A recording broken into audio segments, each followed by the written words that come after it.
Romantyczny kompozytor Fryderyk Chopin i Tadeusz Kościuszko.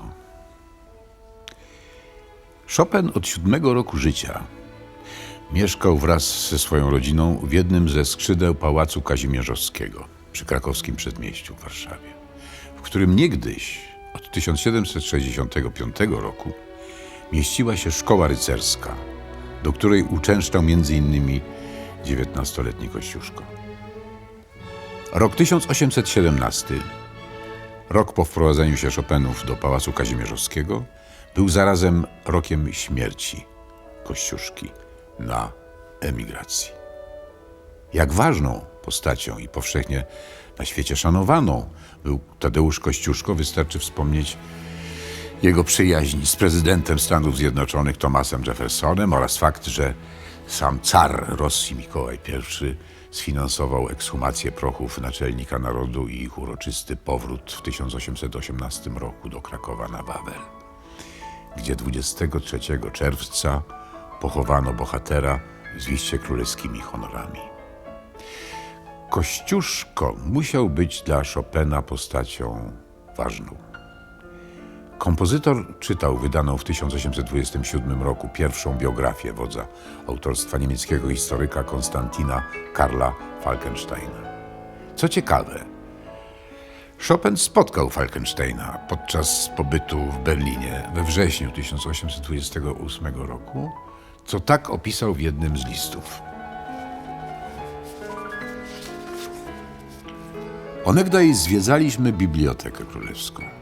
Ogromna. Jednakże bardzo mało dzieł muzycznych. Tam widziałem własnoręczny list Kościuszki, który to list wypisywał sobie po literze Falkenstein, biograf naszego bohatera. Spostrzegłszy, żeśmy Polacy, że gładko czytamy list, co on mozolnie malował, prosił pana Jarockiego, tu chodzi o profesora Feliksa Jarockiego, naukowca, z którym Chopin był obecny, o wytłumaczenie treści po niemiecku. Czy skomponowana na przełomie 1828 i 29 roku fantazja na tematy polskie mogła powstać pod wpływem tego wydarzenia? Zapytajmy fachowca.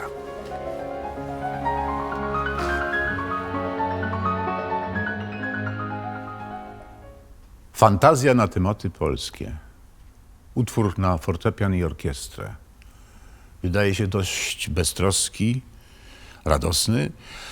Czy według pana, panie Marku, może się wiązać z postacią Tadeusza Kościuszki? Tak. Kościuszko jest wpisany, choć subtelnie, w fantazję Chopina. Żeby dokładnie zrozumieć, jak Chopin wpisuje właśnie Kościuszkę do tego utworu, najlepiej będzie, jeśli zaczniemy od samego początku. Tak jak pan powiedział, Chopin zarysowuje przed nami w introdukcji do utworu klimat pewnej pogodnej sielanki, niemal klimat pastoralny. Bierze się to stąd, że powierza melodię instrumentom dętym drewnianym. One w tradycji muzycznej są w ogóle zawsze przypisywane klimatom arkadyjskim. I Chopin podąża tutaj tak naprawdę tropem Beethovena, który te instrumenty właśnie w tym celu bardzo silnie eksponuje w swojej 6. symfonii, nomen omen pastoralnej. Może posłuchajmy, zestawmy ze sobą te dwa fragmenty muzyczne. Najpierw Chopin.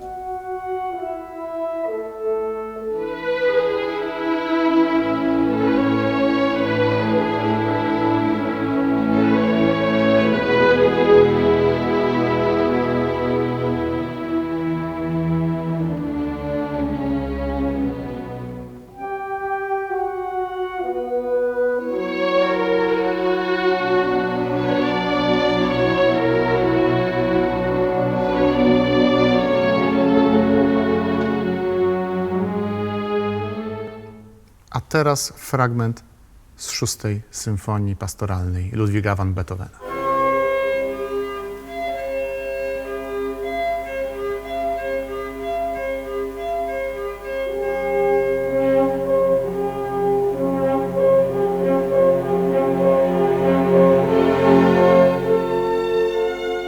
istotnie, jest pewne podobieństwo. I co się dzieje dalej? Następnie do akcji wkracza fortepian solo z melodią w pogodnej tonacji A-dur, którą Chopin od razu poddaje przekształceniom wariacyjnym.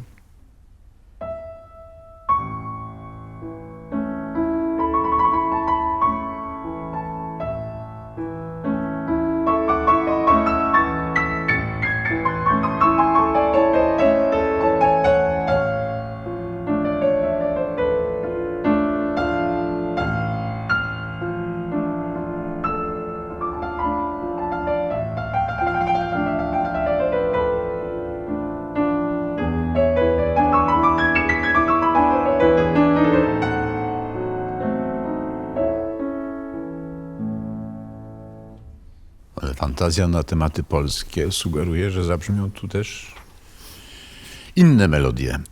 Tak się dzieje w istocie.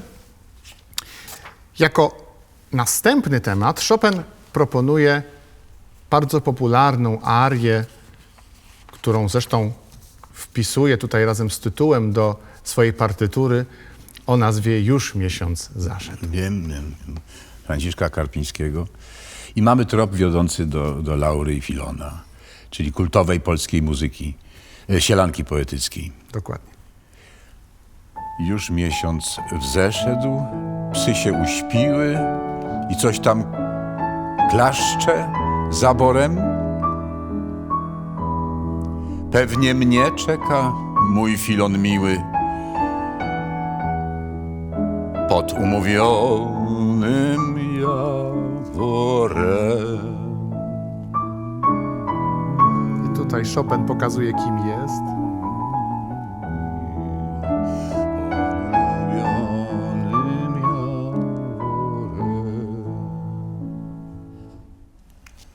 Chopin bardzo prosto pokazuje nam tę melodię, tak żeby miała ona pewnego rodzaju czystość, takie naturalne piękno.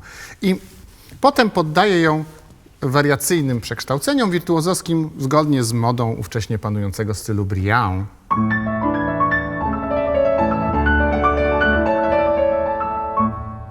I ta figuracyjność będzie przez następnych parę minut w owym utworze dominowała. Piękny, to piękny. Ale gdzie tu miejsce na Kościuszkę, na powstania, na walkę? W następnym segmencie, otóż jako następny temat w swojej fantazji, Chopin wprowadza melodię, która jest tematem muzycznym pochodzącym z twórczości Karola Kurpińskiego. A, więc mamy poetę Karpińskiego i preromantycznego kompozytora Kurpińskiego. Tak, no już z pewnością meloman zagraniczny zupełnie się może pogubić. No nie ułatwiamy na pewno im zadania. Karol Kurpiński był polskim kompozytorem, o 25 lat starszym od Chopina i co bardzo ciekawe, poprowadził od pulpitu dyrygenckiego prawykonanie fantazji na tematy polskie z Chopinem przy fortepianie jako solistą. Kurpiński był wielbicielem Kościuszki. Tak, bez wątpienia. Napisał w 1818 roku elegię przeznaczoną na aktora recytującego i orkiestrę właśnie na śmierć Tadeusza Kościuszki. Ten utwór był napisany do tekstów obecnie dość zapomnianego poety Tymowskiego. I to jest ten temat na ten krakowiaczek, prawda? Tak, to jest taki krakowiaczek, tylko co jest ważne, on jest w tonacji molowej. Po raz pierwszy w tym utworze mamy tonację fis-mol.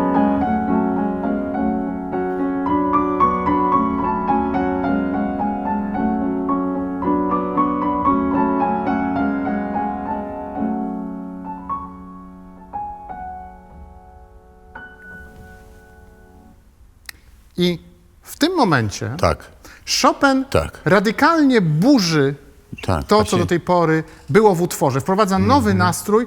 Nagle mamy ton tragiczny, patetyczny, presto con fuoco, które pojawia się jakby znikąd.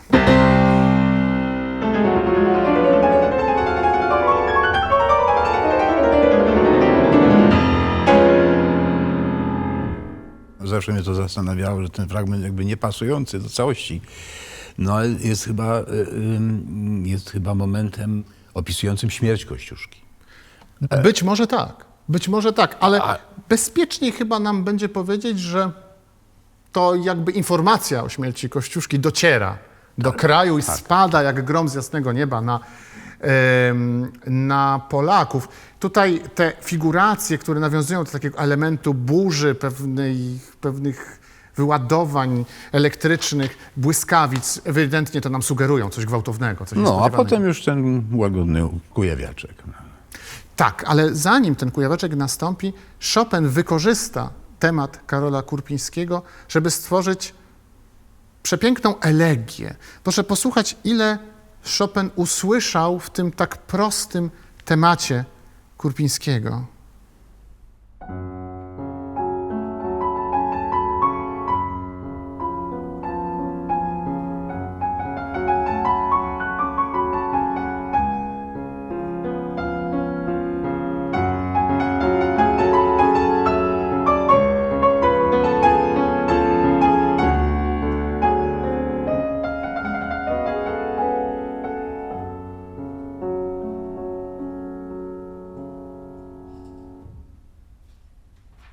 Potem faktycznie następuje wspomniany kujawiaczek.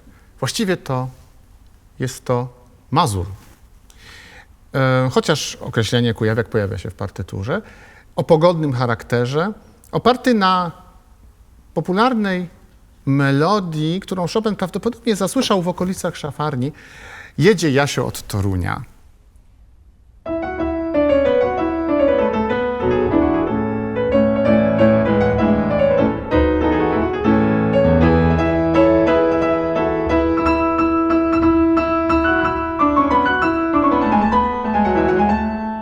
Co bardzo ciekawe, ta piosenka to tak naprawdę piosenka żołnierska, która pochodzi właśnie z czasów powstania kościuszkowskiego. Czyli mamy tutaj pewne bezpośrednie nawiązanie do poprzedniego fragmentu. I tak po tych dramatycznych fragmentach, po tych krytycznych momentach dotyczących powstania i tak, następuje taki fragment dodający otuchy, nadziei i niemalże optymistyczny. No, nie powiem, że dobrze się kończy, ale zostajemy w takim poczuciu, że jeszcze nie wszystko stracone, że coś Dokładnie tak. się będzie. Dokładnie tak. Chopin jeszcze podkreśla dodatkowo ten aspekt właśnie przez wirtuozowską kodę, która kończy się w bardzo błyskotliwie, podkreślając wielokrotnie tonację A-dur, bardzo optymistyczną, nie tylko dla tego utworu, ale dla Chopina.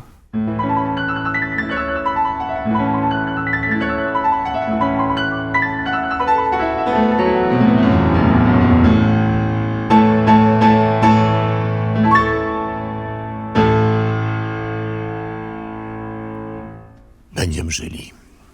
Będziemy żyli. Piękne. Dramaturgia napisanej w 10. rocznicę śmierci Tadeusza Kościuszki fantazji na tematy polskie Chopina przebiega według schematu sielanka, walka, śmierć bohatera, elegia i radosne zwycięstwo. Ten sam scenariusz odnajdziemy później w kilku polskich dziełach orkiestrowych z przesłaniem patriotycznym. Weźmy na przykład wariacje z życia narodu Zygmunta Noskowskiego. Dzieło ocenzurowane przez Rosjan, a nieprzypadkowo oparte na sielankowym, mazurkowym preludium A-dur Chopina.